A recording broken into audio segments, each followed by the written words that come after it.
What do you know about how it happened? What have you been told? All I know is he and his wife were on their boat, and I don't have a lot of other information about exactly how Chris was tossed from the boat by a wave, and he has not been recovered yet or rescued. And as far as we know from what I've read, it was his own personal boat. Yes, it was. Okay. Yes, it was. And I wasn't familiar with the chief, and I don't know that much about him, honestly, but I would assume that, the time that he has spent in this part of the state, in Galveston County, he's familiar with the water. We're talking about somebody who would be, potentially teaching water safety to his other officers and other people. What does this say about, the bigger picture? Chris was a very safety conscious person, and I feel confident he took as many precautions as were needed. I don't have a lot of information on that. So I mean more in the sense of, that the waters are, a lot of us feel very comfortable when we go out there, and especially somebody like this, you would expect them to never be in a situation like this, maybe a kid. Does it say something about the unpredictability of what it's like out there? People always need to be extra vigilant, wear life jackets, and take all the precautions needed, and then some. You never want to take the waves, the wind, and the water for granted. My husband and I are both sailors, and we always take precautions to be as safe as we can, but you can never do too much. What can you tell us about Chris? Chris is a wonderful guy, and he is the type of guy who fills the room. He's been active in his community. His community service is, beyond what most people even fathom. And he's been active on the Clear Creek ISD board, where he's a board member, and very supportive of the schools, the communities, and he's been instrumental in a lot of key programs in our community. He's really, he's a terrific human being, wonderful person, and we hope to get him back really soon.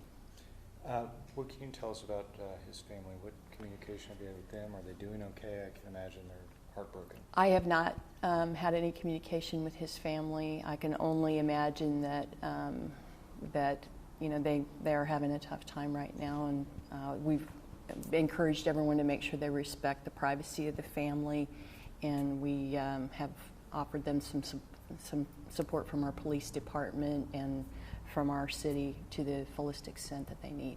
So. From just a purely logistical perspective, what happens to a city when you lose your police chief, whether he's injured or maybe gone? What happens? What do you do?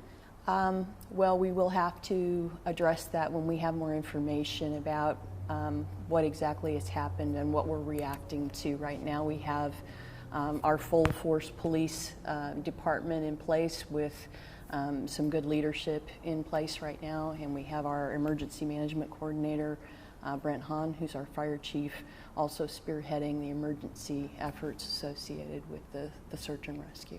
Okay. What does your day look like today? We were talking a little bit about it. What's going to be happening?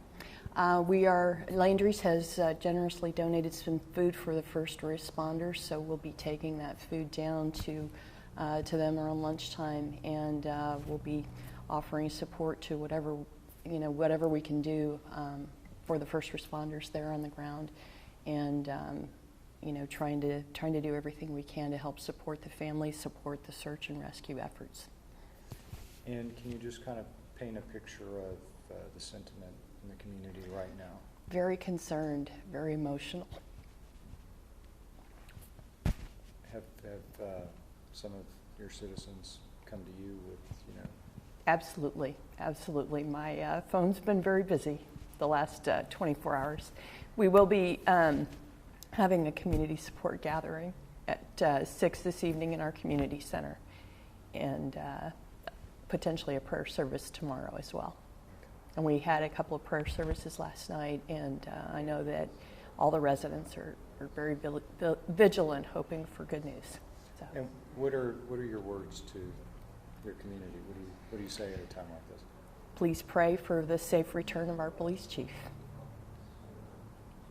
And for your, we've been in this position, we've been doing this a long time. When Yeah. you end up doing a story, for us doing a story on someone that we know, it's, you want to say it's part of the job, but still at the same time it's not. How has this been for the rescuers and knowing that this is someone that they had lunch with, had dinner with? Oh, How it's a was family stress? here. Kemah's a family, and this is like missing one of your family members, and we just want that family member back as soon as possible. My last thing is you're going to have, in the worst case scenario, you're going to have grief counselors out for them, or are you making plans for that? Or We have not made plans yet for grief counselors. We don't feel like we're at that point. We're still hoping for the safe return. We're trying to offer the best support to the community we can, and lifting him up in prayer. And just so I get it right, so we know that the Coast Guard is spearheading this search. Yes. But what are the city resources that are being used to help out too? Oh gosh, we have some of our police officers down supporting the first responder efforts. Our fire chief has taken our fireboat down to help in the search and rescue, and we have other first responders on this scene.